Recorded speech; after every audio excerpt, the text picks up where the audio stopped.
ભુજની પ્રખ્યાત સંસ્કાર એજ્યુકેશન ટ્રસ્ટ સંચાલિત સંસ્કાર સ્કૂલ દ્વારા આ વર્ષથી વિદ્યાર્થીઓ માટે નવતર અભ્યાસક્રમો શરૂ કરવામાં આવ્યા છે.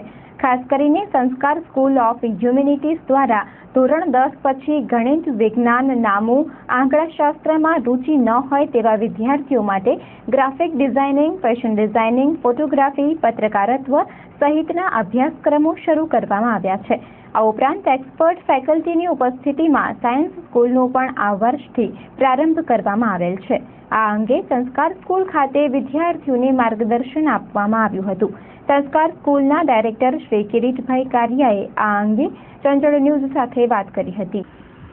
સંસ્કાર એજ્યુકેશન ટ્રસ્ટ દ્વારા ચાલુ વર્ષથી સંસ્કાર સ્કૂલ ઓફ સાયન્સ અંતર્ગત વિદ્યાર્થીઓને ઇંગ્લિશ મીડિયમ અને ગુજરાતી મીડિયમમાં વિજ્ઞાન પ્રવાહના સંપૂર્ણ વિકલ્પો પૂરા પાડવામાં આવશે.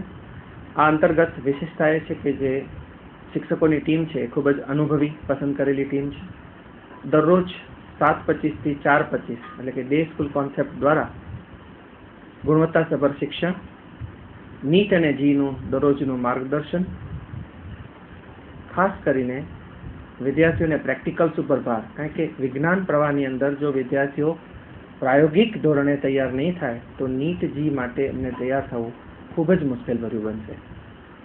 એટલે પ્રેક્ટિકલ્સ ઉપર વિશેષ ભાર અને દરરોજ ડાઉટ સોલ્વિંગના સેશન અને એની MCQ બેઝ જે સેમેસ્ટર 1માં છે એની ટેસ્ટ.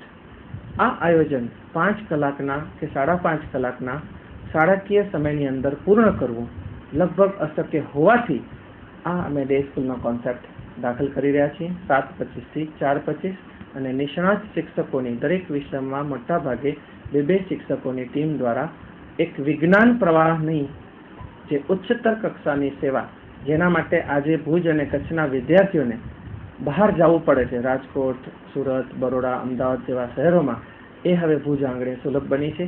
એનો હું ખાસ ખુશી વ્યક્ત કરું છું અને ભુજની પ્રજાને, વિદ્યાર્થીઓને, કચ્છને નમ્ર અપીલ કરું છું કે આ સેવાનો આપ ભરપૂર લાભ ઉઠાવો. મુશ્કેલી આવી રહી છે ને આ પ્રકારના નવા કોન્સેપ્ટથી શું ફાયદો થશે વિદ્યાર્થીઓ?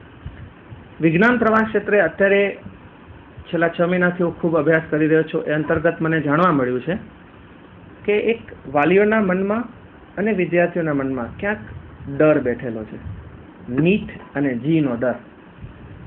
મને એમ લાગે છે એક સાચી સમજ, હમણાં અમે સતત સેમિનાર દ્વારા એ જ પ્રયત્નો કરીએ છીએ કે આ ડર મનમાં રાખવાનું કોઈ કારણ નથી. નીટ જે છે મેડિકલ ફિલ્ડમાં જનાર વિદ્યાર્થીઓ માટે એન્ટ્રાન્સ ટેસ્ટ છે જે સેન્ટર દ્વારા હમણાં ડિસાઇડ થઈ છે, હવેથી બધા વિદ્યાર્થીઓને આપવી પડશે. જી એન્જિનિયરિંગમાં જનાર, પણ એમાં પાછા ઘણા બધા મુદ્દાઓ છે જે વાલીને સમજીને ધ્યાનથી કરવાની જરૂરત છે.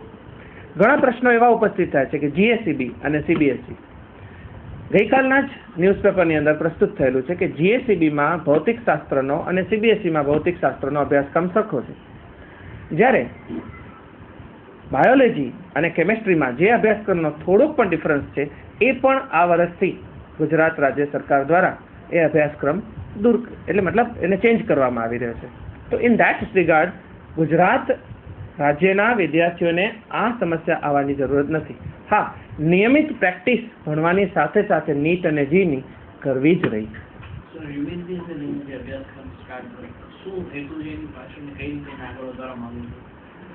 વિશેષત એમ કહી શકાય કે ખૂબ ઊંડા અભ્યાસને અંતે હું એક તારણ પર પહોંચ્યો કે જે વિદ્યાર્થીઓ ગણિત, વિજ્ઞાન, નામું કે આંકડાશાસ્ત્ર જેવા ગણતરીના કે વિજ્ઞાન જેવા વિષયોમાં પોતાની પારંગતતા નથી દર્શાવી શકતા, શું એ વિદ્યાર્થીઓમાં હોશિયારી નથી? શું એ વિદ્યાર્થીઓમાં એક કુદરતી શક્તિ નથી છુપાયેલી? તો એવા વિદ્યાર્થીઓ શું કરી શકે? તો કે સામાન્યતઃ એ લોકો આર્ટ્સમાં જતા ખચકાતા હોય કે આપણા સમાજ આર્ટ્સમાં છો, એવી રીતે એને એક નીચી દ્રષ્ટિથી જોતા હોય છે. ગુજરાત રાજ્યનો જે આર્ટ્સનો અભ્યાસક્રમ છે એને જ અમે પાયા તરીકે લીધેલો છે, જેમાં 7 વિષયોનો અભ્યાસ અમારા આયોજન મુજબ દરરોજના 6 પીરિયડના માધ્યમથી કરાવવામાં આવશે. વધારાના 2 પીરિયડમાં જે એનામાં ટેલેન્ટ છે એને લઈને એવા વિષયો અમે એમને સોંપ્યા છે, જેમ કે fashion designing, journalism, graphic designing, sports, dance, drawing and painting, law, hotel management, photography, આ વિષયોમાંથી એક વિષય એને પસંદ કરવાનો રહેશે. જે વિષયના એક્સપર્ટ લોકો છે એ શાળા પર આવી વિઝિટિંગ લેક્ચરર તરીકે એ વિદ્યાર્થીઓને ત્યાં અઠવાડિયામાં 2 વખત માર્ગદર્શન આપશે અને દરરોજ સાંજે એ વિદ્યાર્થી વધારાના કોઈ ટ્યુશન જવાને બદલે એ એક્સપર્ટ પાસે 3 કલાકની ત્યાં સેવા આપશે અને એ કામને લાઈવ શીખશે. આ કોન્સેપ્ટ છે હ્યુમેનિટીઝનો. 2 વર્ષમાં વિદ્યાર્થી માર્કશીટ ઉપર તો સ્ટ્રોંગ બનશે જ. ગુજરાત રાજ્ય સરકારનો જે અભ્યાસક્રમ છે એ તો ભણશે જ, પણ એની સાથે સાથે એને જે વિષયમાં રસ છે, જેમ કે એક સરસ કોર્સ અમે રાખ્યો છે એમાં પબ્લિક સ્પીકિંગ, કે જે લોકો પબ્લિક સ્પીકિંગમાં હોશિયાર છે, બોલી સારું શકે છે, they can be good at this profession. તો પબ્લિક સ્પીકિંગના જેમ કે રાજકીય આપના નેતાઓ છે, રાજકીય અગ્રણીઓ છે, સમાચાર ચેનલના અગ્રણીઓ છે, જે સરસ રીતે પોતાની વાતને એક્સપ્રેસ કરી શકે છે, એવા લોકો આવીને ટ્રેન કરશે અને સાંજના ભાગમાં એ જ વિદ્યાર્થીઓ ત્યાં આપીને એમને સેવા આપશે. આમ સમાજને જે જોઈએ છીએ સ્કિલ્ડ પર્સન અને વિદ્યાર્થીમાં અંદર જે ક્વોલિટી છે એને મેચ કરવાનો પ્રયાસ એટલે હ્યુમેનિટીઝ, અને એનો ગુજરાતી થાય છે માનવ વિદ્યાઓ.